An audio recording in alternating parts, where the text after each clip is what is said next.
안녕, 라이언 뽀로로. 오늘은 삼국유사 삼국사기에 나오는 겉타지와 서쪽 바다의 신 같이 볼까요? 용도 나오고 산신령도 나오네요. 어떤 내용일까요? 겉타지와 서쪽 바다의 신. 신라 진성여왕 막내 아들 양패가 당나라 사신으로 갔죠. 그런데 그때 도성안에 안 좋은 소문이 돌았어요. 백제 해적들이 진도에서 백기를 가로막고 있대. 지나가는 배들을 모조리 불태우고 사람들을 죽인대. 아이고 무서워라. 이제 배 타고 멀리 가지도 못하겠군. 이 소문을 들은 양패는 걱정이 되었죠. 그러자 그의 부하가 양패에게 날이 활 잘 쏘는 사람들을 뽑아서 가는 게 어떻겠습니까? 해적이 나타나면 활을 쏘면 되잖아요. 오, 그거 좋은 생각이다. 지금 당장 활 잘 쏘는 사람들을 뽑도록 하자. 양패가 활 잘 쏘는 사람을 모집한다는 소문이 도성 안에 금세 퍼졌어요. 며칠 후 많은 사내들이 양패의 집으로 몰렸죠. 그러자 활을 더 잘 쏘는 사람을 뽑기로 했어요. 자자, 모두 관역에 활을 쏘시오. 이윽고 깃발이 올라가자 사내들이 일제히 관역에 활을 쏘았어요. 정신을 집중하자. 활 쏘는 솜씨가 좋구나. 네 이름이 뭐냐? 그중 겉하지라는 사내의 화살이 관역의 정중앙을 맞추었죠. 저 청년 좀 봐. 몸집은 작은데 활 쏘는 솜씨가 보통이 아니구먼. 사람들은 감탄 어린 눈빛으로 겉하지를 바라봤어요. 양패도 겉하지의 활솜씨가 만족스러웠죠. 양패는 겉하지 외에도 50명의 청년을 뽑아 함께 당나라로 출발했어요. 그러던 어느 날 하늘에서 비가 쏟아지더니 파도가 거세어졌죠. 부하가 다급한 표정으로 양패에게 다가왔어요. 양패님, 항해를 계속하기는 힘들 것 같습니다. 여기서 가까운 곡도라는 곳에서 잠시 머물러야겠어요. 그래, 그렇게 하자. 잠시 후 양패의 배가 곡도에 이르렀어요. 사람들은 모두 배에서 내려 풍량이 가라앉길 기다렸죠. 양패의 배가 곡도에 온 지 열흘. 하지만 성난 하늘과 바다는 여전히 얌전해질 줄 몰랐어요. 양패님, 이제 가져온 식량도 거의 떨어졌습니다. 어쩜 좋죠? 아무래도 점을 쳐봐야겠어. 그리하여 양패는 사람을 시켜 점을 쳐보도록 했죠. 정계가 어떻게 나오느냐?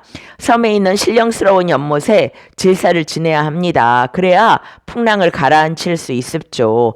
신령스러운 연못? 이 섬에 있는 신령스러운 연못을 찾아보아라. 양패의 말에 사람들은 일제히 섬 안으로 흩어졌어요. 이곳에 연못이 있습니다. 누군가 섬 안쪽에서 큰 소리로 외쳤죠. 사람들은 소리 나는 쪽으로 우르르 달려갔어요. 안개가 자욱하게 낀 그곳에 신비로운 연못 하나가 있었죠. 점을 쳤던 사람도 연못을 자세히 살폈어요. 이 연못이 맞습니다. 이곳에서 제사 지내십시오. 양패와 사람들은 연못가에 제물을 차려놓고 정성껏 제사 지냈어요. 그러자 신기하게도 연못의 물이 치올랐어요. 그날 밤 양패의 꿈에 한 노인이 나타났죠. 당신은 누구십니까? 오늘 네가 차려준 제사상은 잘 받아 먹었다. 그럼 당신은 제발 부탁이니 풍랑이 가라앉게 도와주세요. 너의 소원을 들어주지. 대신 활 잘 쏘는 사람 하나를 섬에 남겨두어야 한다. 노인은 이런 말을 남기고 사라졌죠. 양패는 사람들을 모아놓고 꿈 이야기를 했어요. 그러나 어느 누구도 섬에 남고 싶어 하지 않았죠. 양패는 어찌해야 할지 몰랐죠. 그때 양패의 부하가 큰 소리로 말했어요. 양파이님, 각각의 나무 조각에 활 잘 쏘는 사람의 이름을 써서 물에 넣는 겁니다. 그래서 자신의 이름을 적은 나무 조각이 물에 가라앉으면 그 사람이 섬에 남는 거죠. 오, 그거 좋은 생각이구나. 너희 생각은 어떠냐? 그러자 사람들은 흔쾌히 찬성했어요. 이윽고 양패의 부하가 물이 담긴 커다란 그릇에 이름이 적힌 나무 조각을 넣었고, 그러자 단 하나의 나무 조각만 물 아래로 가라앉았어요. 겉하지다. 할 수 없죠. 제가 이곳에 남겠습니다. 겉하지 말에 부하들은 저마다 다행이라 생각했어요. 휴, 나 혼자구나. 그 후 신기하게도 풍랑이 가라앉아 사람들은 다시 당나라로 갈 수 있었죠. 홀로 곡도에 남은 겉하지는 연못가에 앉아 한숨을 쉬었어요. 그때 연못 안에서 한 노인이 나타나 나타났어요. 당신은 누구십니까? 나는 서쪽 바다의 신이니라. 양패의 꿈에 나타났던 것도 바로 나였다.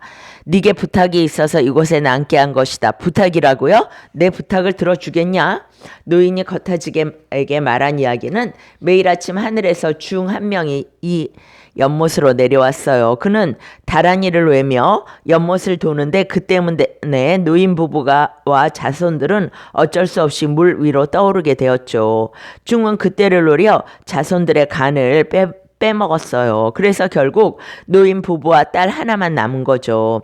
노인은 거타지에게 간곡히 부탁했어요. 연못에 그 중이 오면 활로 쏘아다오. 그렇지 않으면 우리 부부와 딸도 죽게 될 거야. 걱정 마십시오. 제가 꼭 그 중을 활로 쏘아 마치겠습니다.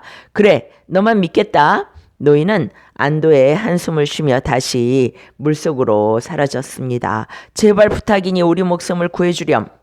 거타지는 큰 바위 뒤에 몸을 숨기고 중을 기다렸어요. 잠시 후 노인 말처럼 중 하나가 하늘에서 내려왔죠. 중은 다란이를 외더니 연못을 3바퀴 돌았어요. 그러자 연못 아래에서 커다란 용 한 마리가 떠올랐죠. 그 용은 바로 노인인 서해신이었어요. 중은 서해신의 간을 빼먹기 위해 손을 뻗었죠. 바로 저놈이로구나. 거타지는 이를 놓치지 않고 중을 향해 힘껏 활을 당겼어요. 화살에 맞은 중은 비명을 지르며 으악! 바닥으로 떨어지더니 늙은 여우로 변했어요.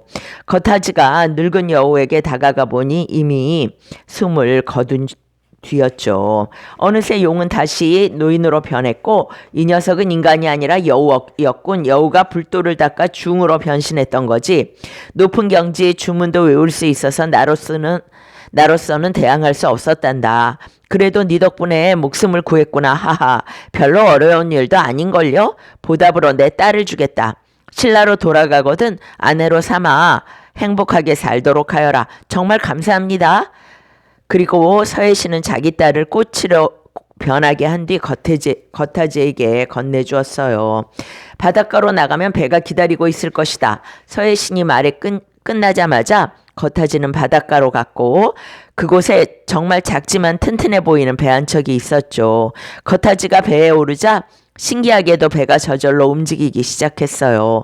더 놀라운 일은 2마리 용이 배를 호위하고 있었죠. 나의 부하들이 널 안전하게 당나라까지 데려다 줄 것이다. 고맙습니다. 서해신이시여.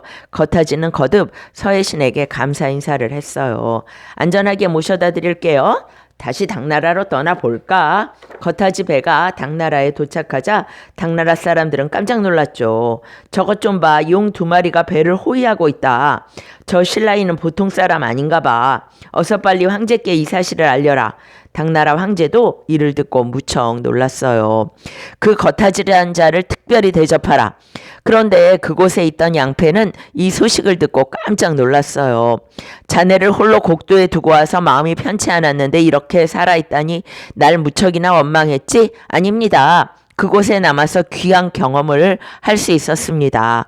거타지는 양패를 보며 환하게 웃었죠. 미안했네. 괜찮습니다. 거타지는 그동안 곡도에서 있었던 일을 사람들에게 들려주었죠. 사람들은 이야기를 들으며 입을 다물지 못했어요. 그리고 거타지의 용기 있는 행동에 감탄했죠. 섬에 남지 않겠다고 했던 몇몇 사람들은 자신의 행동을 후회하기도 했죠. 얼마 후 당나라 갔던 사람들은 모두 신라로 돌아왔고 거타지는 그제야 품에 넣어두었던 꽃을 꺼냈어요. 그러자 순식간에 아름다운 서해신의 딸로 변했죠. 그 후 거타지와 서해신의 딸은 혼인식을 올리고 오래오래 행복하게 살았답니다. 우리 평생 행복하게 살아요. 예, 서방님. 이 거타지 설화는 심청전의 바탕이 된 설화라고 해요. 오늘은 거타지와 서쪽 바다의 신 같이 봤어요. 여기까지예요. 바이바이.